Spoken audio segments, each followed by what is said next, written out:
Okay, remember they're changing my voice. In the last video, I pointed out two very key ideas, well, three among others. One was that the word, okay, is the spirit of God, right? It is the war spirit of God, right? It is the spirit of God is a warrior spirit, okay, and it's not the Trojan warrior, so on and so forth. Two, that the light is the light of justice, okay, which is the light of righteousness and the light of life, and it's not overcome by the evil in the world around it, right? The darkness, which is injustice, the adverse to the light, okay, did not overcome the light.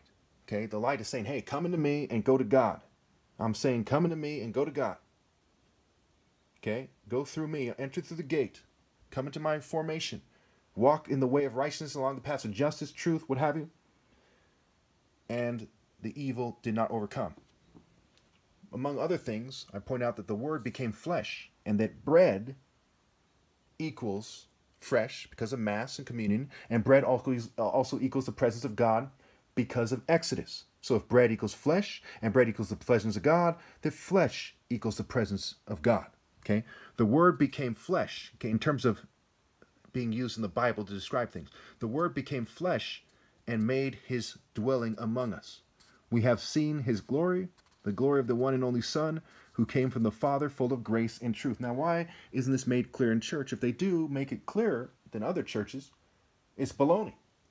You think the Spirit of God is a fairy spirit, or the spirit of the military, or the Trojans and the Romans that crucified crucified Christ in the story before that?